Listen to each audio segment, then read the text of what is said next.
Muy buenas noches a todos, un saludo muy especial. Eh, en primer lugar, debo decirlo como es, muy emocionado de ver tanta gente que quiero aquí, tanta gente que admiro, tanta gente a la que le debo gratitud, tanta gente que le sirvió a Colombia de la mejor manera posible, que entregaron todo por este país. Me honra mucho ver hoy un auditorio lleno de amigos, de gente que aprecio, pero indudablemente tengo que decirlo, de hombres, mujeres que sirvieron en nuestras fuerzas militares y de policía. De verdad, gracias por estar aquí. Me honra mucho también ver muchos ex colegas de distintos gabinetes que están aquí presentes, exministros, personas de altísimo nivel. Me honra mucho ver mis compañeros de trabajo en los años de la presidencia o el Ministerio de Defensa o la embajada en Washington.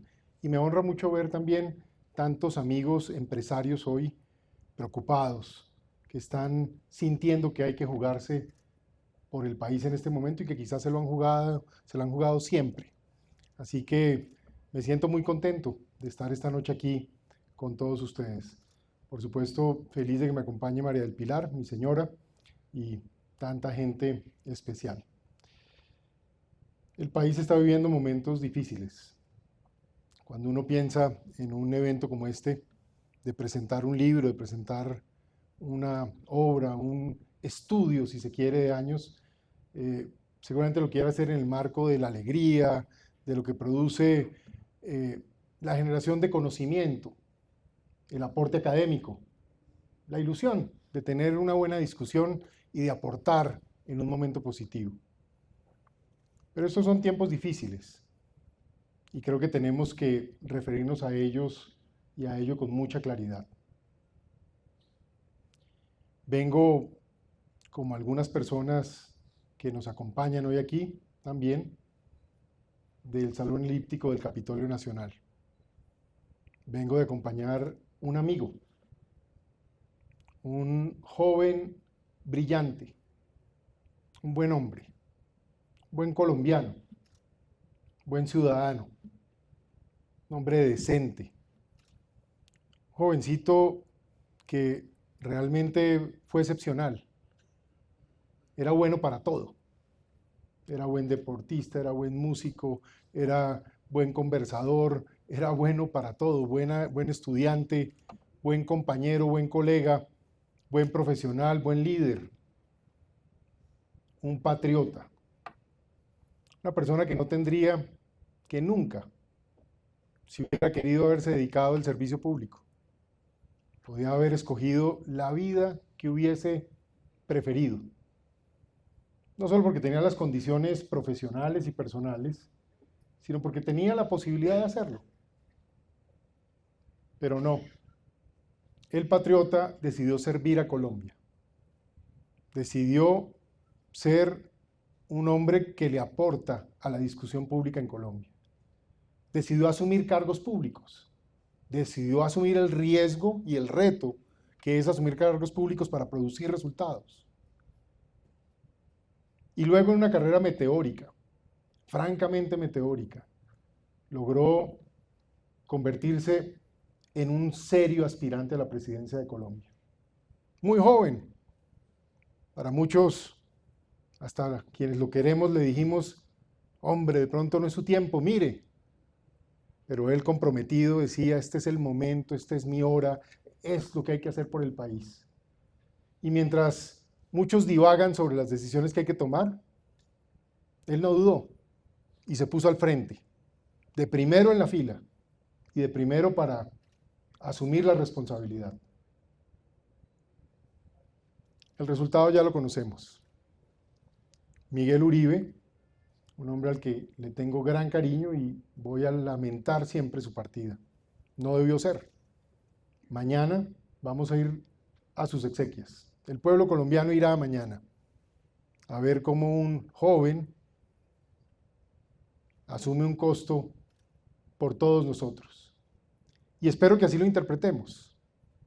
Que interpretemos que lo que viene para el país es alterar el curso de la historia. porque para donde vamos, vamos mal. Y la mejor demostración es, hoy Miguel no está con nosotros. Entregó su vida, se convirtió en un mártir de la democracia y la libertad, no solo en Colombia. Por algo mañana está aquí en representación directa del secretario de Estado de los Estados Unidos, el subsecretario Lando, que aterriza en 2 horas. Y viene aquí porque precisamente vienen a comprender lo que está pasando. Esta Colombia heroica, muy representada en este salón, por hombres que hicieron y cumplieron su deber, que transformaron a Colombia y en su momento la convirtieron en el país ejemplo de América Latina y en uno de los países que más interesaba en el mundo.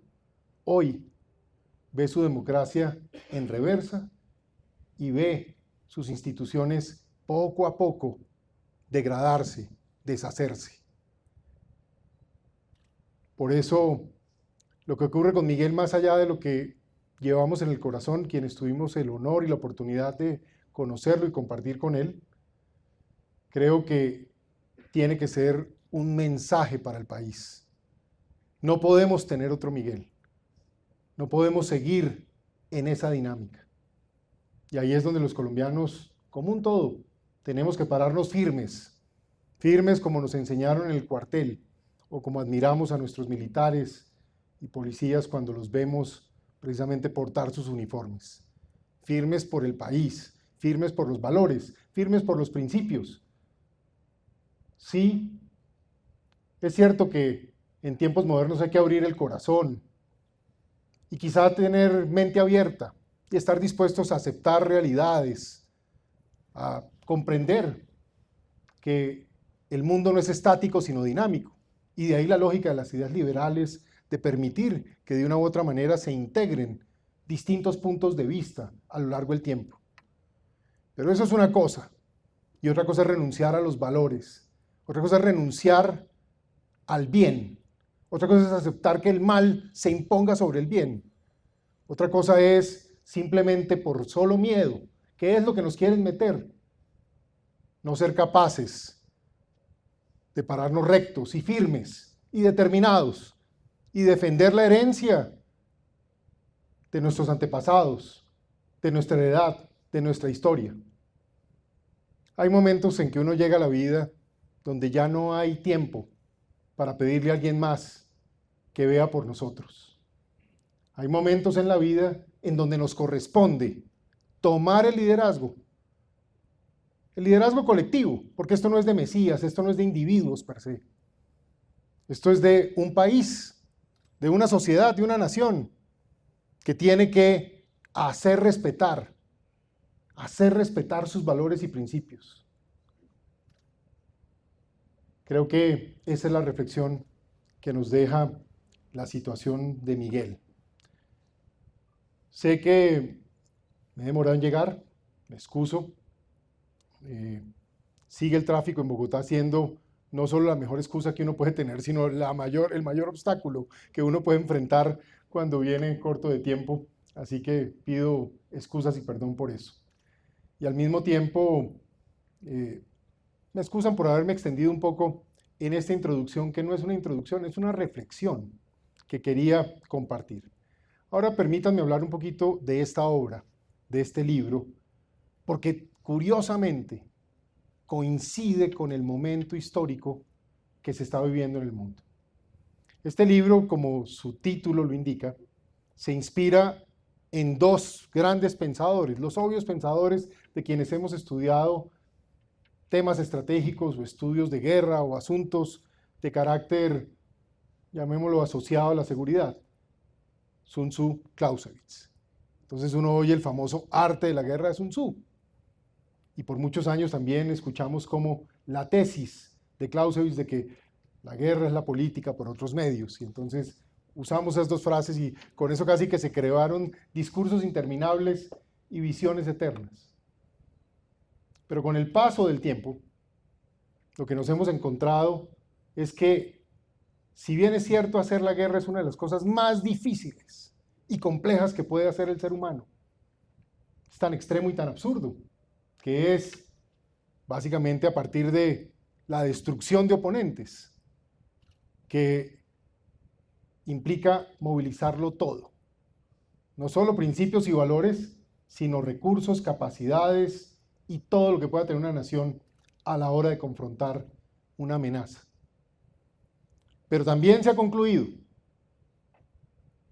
que así como es de difícil constituir una capacidad para enfrentar a otra y imponerse, termina siendo en el siglo XXI más difícil aún concretar el resultado de una victoria y convertirla en una condición social, política, sostenible y conveniente para una sociedad.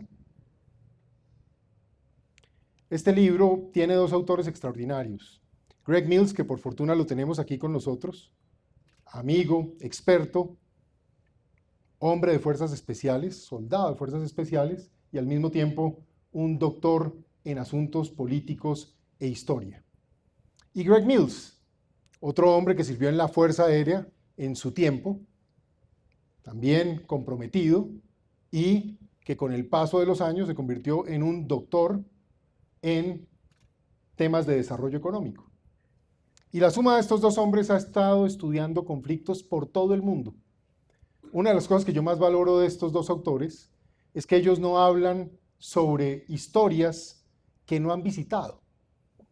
Cuando ellos escriben sobre Colombia, les quiero contar que conocen Colombia mejor que casi todos los colombianos. Conocen el Putumayo, conocen Buenaventura, conocen el Nudo de Paramillo, conocen la zona del Catatumbo, han visitado el terreno colombiano y se han formado una impresión.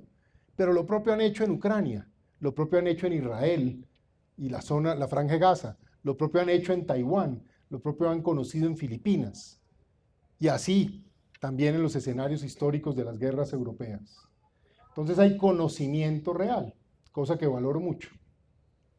Trayendo eso a Colombia, aprecio mucho el ejercicio que hicieron en los años en que tuve el honor de ser ministro de Defensa, porque ellos vinieron y compartieron con nosotros. Y escribieron un libro en su momento, se llamaba Colombia, un gran quizás. Y nos advirtieron, nos dijeron, si el Estado colombiano no es capaz de responder al sacrificio del heroísmo de las Fuerzas Armadas, llevando desarrollo e integrando al país marginalizado, la criminalidad de los grupos armados llegarán de vuelta. Preocupante afirmación, demasiado obvia para todos nosotros, pero al final aquí estamos, en ese punto, en ese regreso, si se quiere, en ese reversazo que ha dado el país. En esa perspectiva, contarles que el libro fue presentado en varios lugares del mundo ya. En el sitio donde lo lanzamos fue en Kiev, en Ucrania. Tuve la oportunidad de estar ese día allí, formar parte del panel, y allí estuvimos hablando de la guerra moderna más compleja que hay, donde están enfrentadas las potencias globales sin más ni más, en plena Europa Central, en pleno siglo XXI. Luego se lanzó en Varsovia, en Polonia, luego se lanzó en Londres, en el Reino Unido, y finalmente en Johannesburgo. En Colombia es el primer país del mundo donde este libro se lanza en español.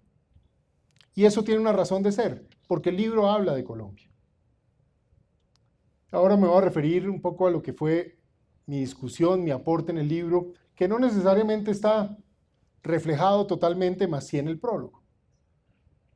Mi argumento, que me persigue con dolor por años, es que en el tiempo en que las Fuerzas Armadas de Colombia alcanzaron una victoria militar en lo que se conoce como una guerra contrainsurgente, porque así lo hicieron, doy fe, me consta, ahí estuve, se lo puedo contar al mundo sin dudarlo. Lo lograron. Después de tanto sacrificio, hombres que entregaron su vida, personas que perdieron parte de su cuerpo, lo hicieron todo. El país se fue a una negociación. Y de ahí mi dolor, porque lo advertimos. Conceder, conceder y solo conceder no genera paz. Revierte la victoria y trae como innovación una nueva conflictividad. ahí estamos hoy. Haber negociado de manera frágil, haber negociado desde la ventaja y concederla, lo único que nos ha tenido hoy es pagando un enorme costo en la sociedad. No se confundan. Esto que estamos viviendo hoy, de ver la expansión del narcotráfico más grande de la historia, de ver la expansión de la minería ilícita de oro más grande de la historia, de ver las tasas de extorsión más grandes de la historia, no pasó por casualidad. Es la consecuencia de malas decisiones. Yo no soy amigo de vivir en el pasado. Y el libro no se trata de hurguémonos la herida, por decirlo de alguna manera. No, no se trata de eso. Se trata de mirar lo que estuvo mal para ver cómo lo hacemos bien de aquí para adelante y no se repiten semejantes errores. El crimen hoy se impone sobre Colombia. La impunidad que se dejó ha hecho que haya dos clases de colombianos. Quienes formaron parte de grupos armados que son intocables, en impunidad absoluta, y quienes no formamos parte de ninguna organización criminal, que estamos sometidos al imperio de la ley y de todas las instituciones. Esas son las dos clases de colombianos que hay. Y hoy, contrario a que el pueblo colombiano abrió la puerta, les regaló el espacio en la democracia, en acuerdos como el de los 90 con el M-19 o los acuerdos del 16 en La Habana, y en lugar de ocurrir lo que algunos de buena fe, otros ingenuamente y otros de idiotas útiles, perdonen que lo diga de esa manera, permitieron al final una realidad en la cual esos criminales se han llenado de arrogancia, se han llenado de olvido de la generosidad del pueblo colombiano y ahora nos quieren imponer sus pasiones juveniles. El libro trae un argumento que es ya conocido. Se dice, en la visión de Clausewitz, la guerra es la política por otros medios. Para quienes creemos en la democracia, creemos en la libertad de las instituciones, la guerra termina cuando finalizan las hostilidades. Y a partir de allí comienza la política. Y la política en teoría es una visión a través de la cual se tramitan ideas en el marco de una legalidad. Y en esa lógica se llegan a consensos, acuerdos y se desarrolla la vida en sociedad de forma pacífica. No es lo que piensan aquellos que creen en la autocracia y en las ideologías extremas. Para ellos las estratagemas, el engaño y la manera de actuar es hacer uso de las oportunidades que da la democracia para hacer la guerra con nuevos instrumentos. Para ellos la guerra no termina. La guerra es ir alcanzando distintos niveles de poder e imponer la ideología que originalmente quisieran tener. Esto no sería tan obvio y tan evidente hoy si las realidades geopolíticas que estamos viviendo no ocurrieran. Hay en el mundo una competencia global de potencias y la hay entre las democracias y las autocracias. La hay en el marco de una era de desinformación provocada por una gran oportunidad que da la tecnología, como las redes sociales, pero que en últimas está llenando de polarización y conflictividad a las democracias y en cambio está unificando a las autocracias para que puedan imponer sus agendas. Y en esa perspectiva, para hablar del caso colombiano, nos están llevando hacia una situación de enorme gravedad.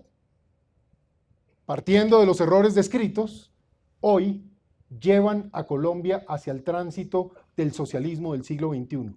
Nadie se equivoque, nadie se confunda. Hace unos años yo decía esto y casi que le tocaba a uno callar, porque se veía extravagante. Hoy alguien tiene duda de lo que se intenta.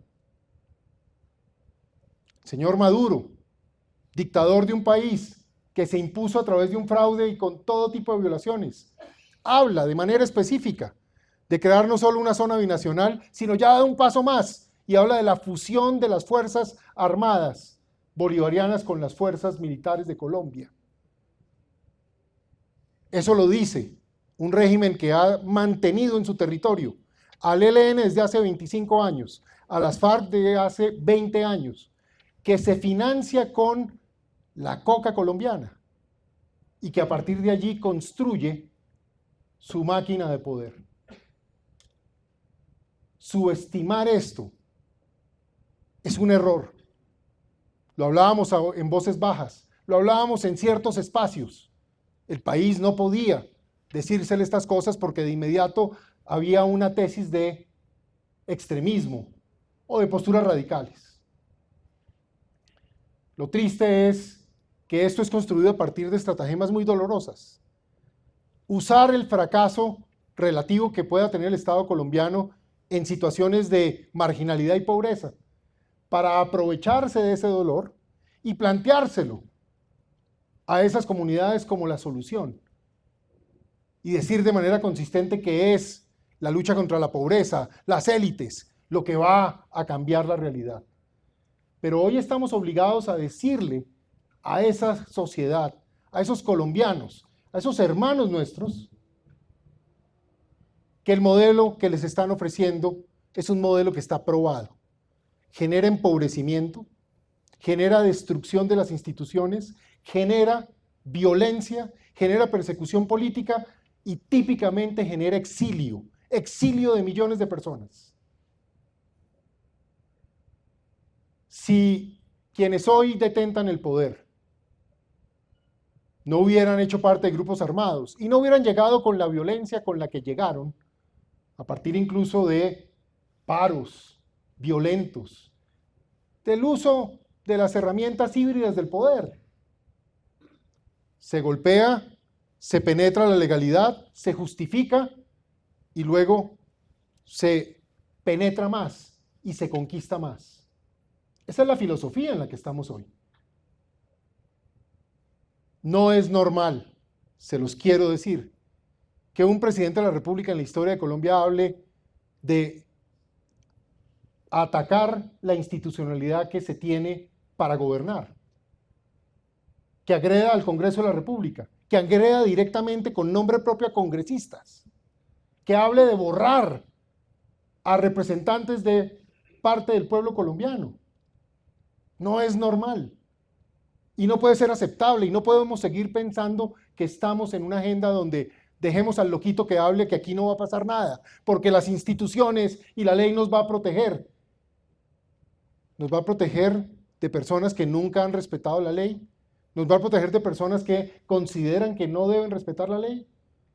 Claro que hay una invitación a decirles, por favor, compórtense, mantengan la lógica. Pero el pueblo colombiano tiene que entender hacia dónde nos llevan. Y no es menor lo que está pasando. No solo se asesina, se comete un magnicidio contra Miguel Uribe. La gente puede estar en su partido político o no, puede compartir su ideología o no, no puede entender y aceptar que lo acallen y lo asesinen de esa manera. Álvaro Uribe, un gran presidente colombiano, para algunos o muchos como yo, creemos que fue un gran presidente, que alteró el curso de la historia y que confrontó una realidad. Otros no lo creen así, pero para nadie puede hacer sentido que hoy en Colombia el hombre que confrontó al terrorismo y a la criminalidad se ha llevado por los amigos del terrorismo y de la criminalidad a la cárcel y que mientras tanto quienes cometieron los graves delitos de lesa humanidad estén sin ninguna consecuencia, estén gobernando y ejerciendo. Eso rompe el contrato social de Colombia. Eso hace que el contrato social no sea viable. Y no sea viable porque hay que mostrarlo de la manera que es. Esto no es solo un tema de élites, poderosos, políticos o ricos. Este es un tema de pueblo, de base, de población, donde lo que quieren imponer es un poder llamado de distintas maneras, pero pongámosle el título, socialismo del siglo XXI. Y en ese marco, someter al pueblo colombiano. Por supuesto, hoy en día uno quisiera hablar de cosas positivas. Y lo voy a hacer. No sin antes hacer un pequeño recuento de los riesgos en que estamos hoy. Hablemos de seguridad por un momento. Hoy tenemos 200 homicidios más que el año pasado, solo para que arranquemos por ahí. Tenemos un incremento del secuestro de 53%. Tenemos 160% más militares y policías asesinados. Hoy no más. Asesinaron 3 soldados, 2 soldados, un sargento, hirieron 2 infantes de marina, hirieron 2 soldados. Esta es la noticia de hace 20 minutos. Tenemos la mayor producción de cocaína de la historia. Y se incauta mucho porque hay que reconocer, y yo no dejaré de rodear a unas Fuerzas Armadas abnegadas, que ahí están haciendo su esfuerzo. Incautan 900 toneladas. Malas noticias, solamente son el 28% de lo que se produce. Conclusión, hay una expansión criminal que hoy roza los 650 municipios. Y eso sin hablar lo que está ocurriendo en las ciudades. Todo lo que vemos que ocurre en una ciudad como Bogotá, Medellín, Barranquilla, Cali, es una proyección de la criminalidad expandida dominando territorios nuevamente. Me siento dando unas palabras en el año 1997. Esto no parece Colombia, la que construimos, la que logramos que avanzara. Esto es una destrucción paulatina. Y esto es lo que tenemos que dimensionar. Pero si eso no fuera suficiente, ¿qué está pasando? En materia fiscal, Colombia tendrá el peor déficit fiscal del siglo XXI al cierre del 2025. ¿Y qué obra importante se está haciendo en el país? Muéstrenme una obra de infraestructura relevante. Muéstrenme algo transformador. Muéstrenme algo que esté impactando el destino de Colombia con esos recursos que son pagados por los contribuyentes. Pero si eso no fuera poco, la tasa de endeudamiento de Colombia va a rozar el 65% del Producto Interno Bruto. Estamos perdiendo grados de libertad, para no decir grado de inversión, para no decir encarecimiento generalizado de la capacidad de financiar el país. La tasa de inversión de Colombia es dramática. Hoy el consumo crece masivamente. La tasa de consumo está creciendo al 70% en Colombia. Eso es increíble. Uno diría, qué buena noticia. ¿Y de dónde viene ese consumo? ¿Qué es la máquina que está generando ese crecimiento? Porque la economía legal sigue creciendo al 2%. Claro, esa ilegalidad que ya vivimos en los 80s. Estamos volviendo a la tesis de los carteles. Es muy preocupante. Y la tasa de inversión en el país está al 17%. Yo les recuerdo, los países que crecieron y se transformaron, crecieron con tasas de ahorro del 30%, tasas de inversión del 32, 35%. Ese es Singapur, esa es Finlandia, esa es la China misma, ese es Japón en su momento, ese es Corea del Sur. Nosotros estamos a una tasa de inversión del 16, 17%. No hay futuro en esa perspectiva.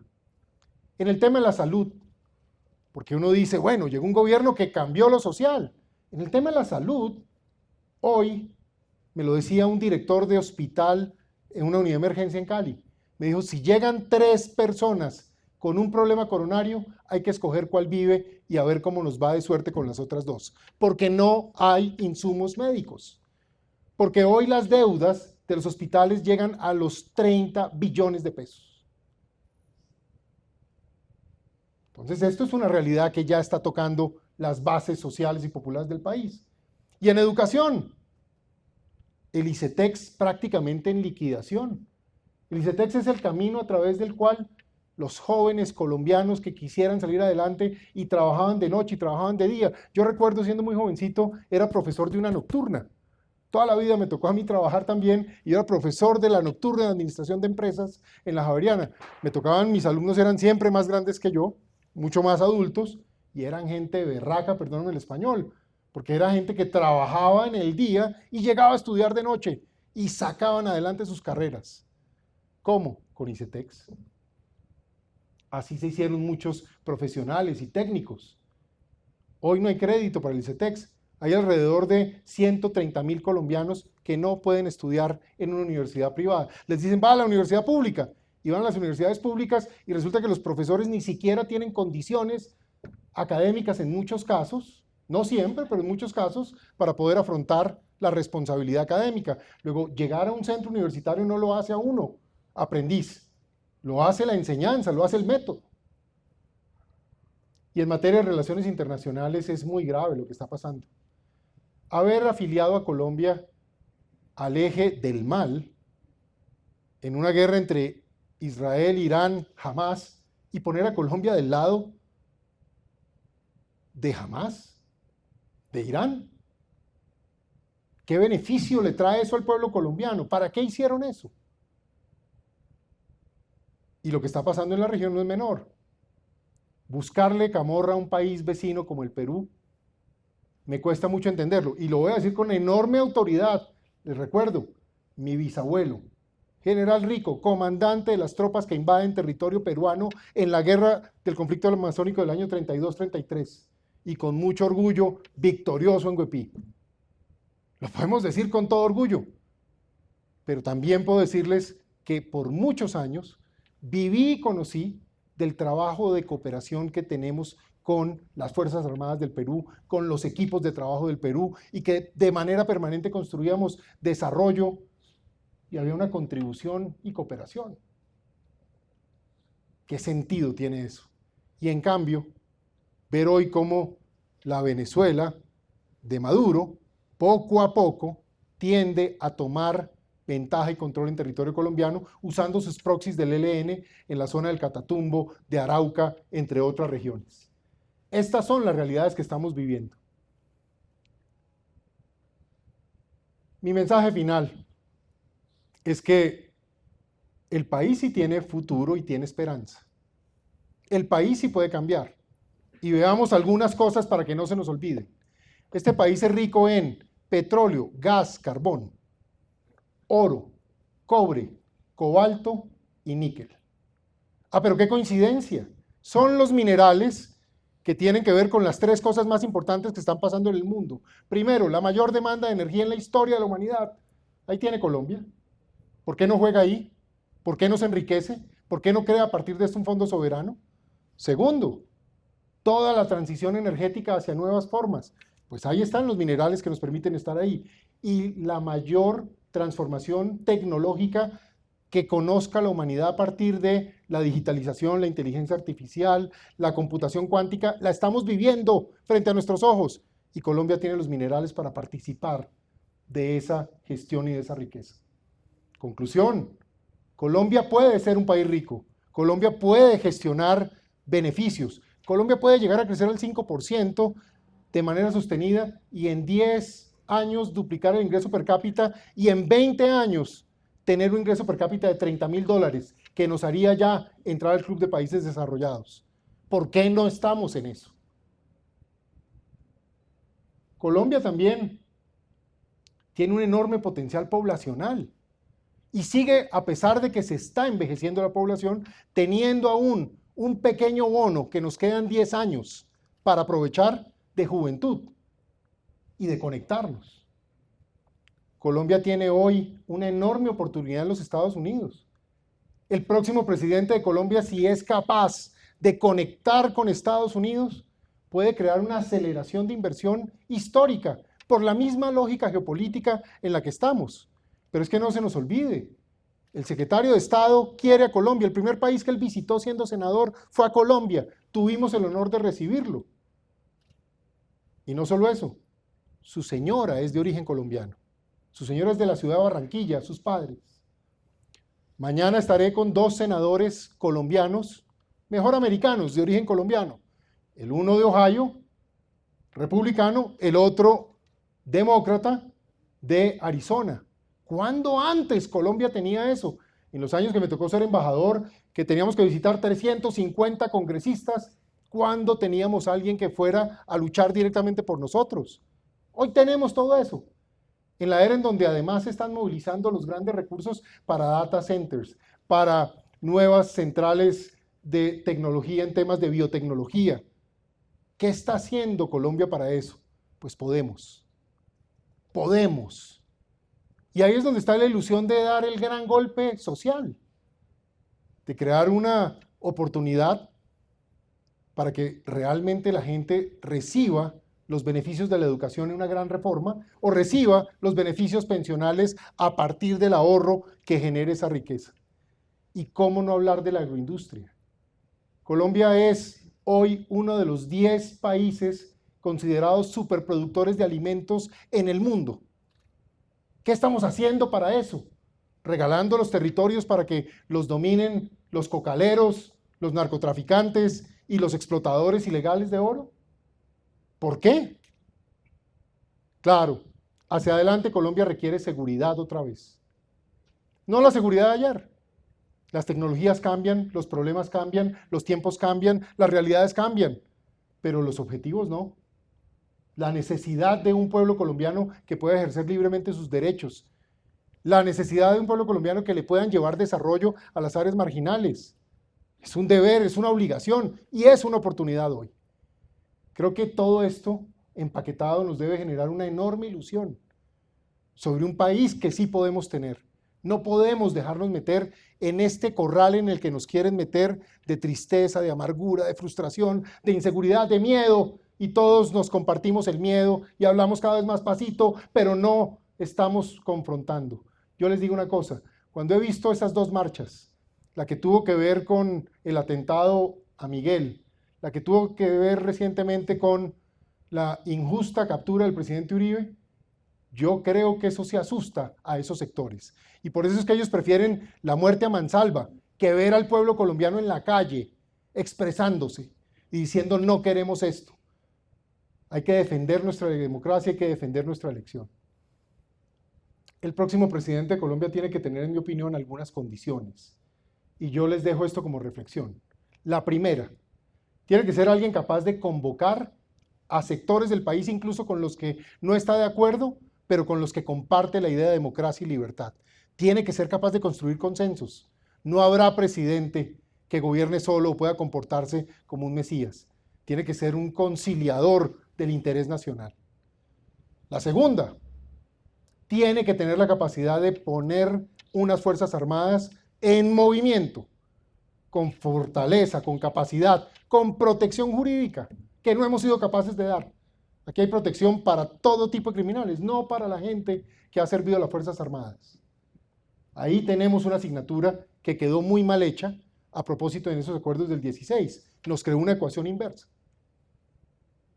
En ese sentido, también Colombia necesita alguien que sea capaz de conectar al otro día de su mandato con el gobierno de los Estados Unidos y los gobiernos europeos.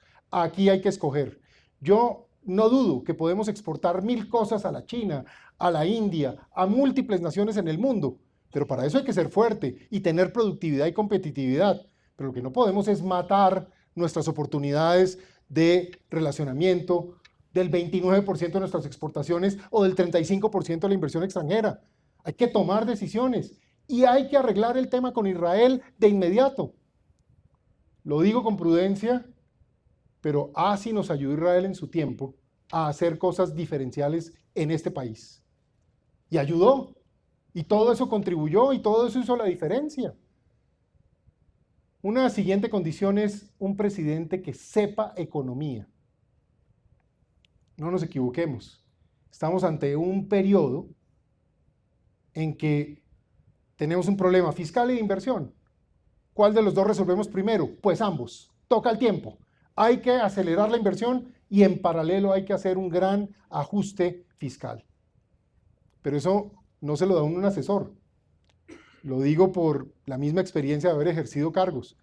Uno de los asesores los aprecia mucho, uno hace equipos maravillosos, pero usted necesita saber qué es lo que está haciendo. A usted no le pueden contar. La siguiente es conocer Colombia.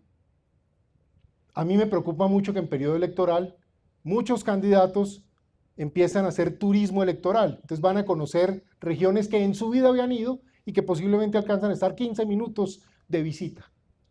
A Colombia hay que conocerla porque Colombia no se puede gobernar como una unidad. Colombia es un país de regiones, es un país descentralizado. Y si algo hay que hacer es fortalecer la descentralización inteligente. Eso es vital. El próximo presidente tiene que conocer de educación y tecnología. No nos equivoquemos. Estamos ante el mayor cambio tecnológico que la humanidad haya conocido. Es exponencial. Lo que pasó hace 6 meses, cuentan los expertos allá donde estoy yo en Princeton, que nada tiene que ver con lo que se imaginaron que podía pasar, por la aceleración que se está generando, tanto en la biotecnología como en la cuántica, como en las distintas tecnologías asociadas a la inteligencia artificial. Esto está pasando. El próximo presidente tiene que alterar el modelo de educación. Si queremos una sociedad joven capaz de aprovechar y de ser parte del primer mundo, o estamos condenados a ser simplemente un servicio. Digno, pero un servicio. No puede ser. El próximo presidente tiene que conocer el Estado. Yo les digo, he conocido muchos amigos que llegan del sector privado, de alguna manera molestos y en cierto sentido desprecian el sector público, porque son burócratas, porque no son efectivos, porque no son eficientes. Y llegan y de una vez se reinventan el mundo y empiezan a dar órdenes, y vamos a hacer esto, y vamos a hacer aquello, y lo siguiente. Y los funcionarios lo miran y le dicen, pero el decreto tal dice tal cosa, la Contraloría tiene este concepto, la Procuraduría tiene este otro, el Congreso ha dicho lo siguiente, las Cortes han sentenciado tal cosa. Incluso para cambiar esas realidades, como por ejemplo el tema de las consultas previas, hay que poder acordar eso con el resto del Estado. Eso no pasa simplemente porque uno llega como una persona súper inteligente y manda y entonces todo cambió. Hay que conocer el Estado para tener armonía en el gobierno y en la gestión. Y finalmente, el próximo presidente de Colombia tiene que tener autoridad, tiene que ejercer el poder, tiene que llevar el país a otro norte y tiene que darle la tranquilidad a la gente que sabe lo que está haciendo para poderse mover en la dirección correcta. Me he extendido tremendamente. He hecho primero una reflexión sobre el dolor que percibo debemos tener. Luego he hablado un poquito del libro, porque ahora vamos a hablar bastante del libro. Pero quería dejarles también una visión sobre lo que está pasando y cómo también este libro, por eso los invito a que lo lean, nos abre un poco los ojos sobre lo que está pasando en la geopolítica y cómo la mezcla entre la guerra y la paz son dos mundos que no se separan y permanecen en el tiempo. Y hay una cantidad de cosas híbridas que van pasando que hay distintas interpretaciones, ya lo dije. Para los demócratas, las guerras terminan cuando terminan las hostilidades. Para los que quieren imponer autocracias, cada herramienta es una herramienta de guerra. Eso es lo que hay que entender. Y así nos están llevando como borreguitos directo al matadero. Colombia no se puede dejar, no podemos.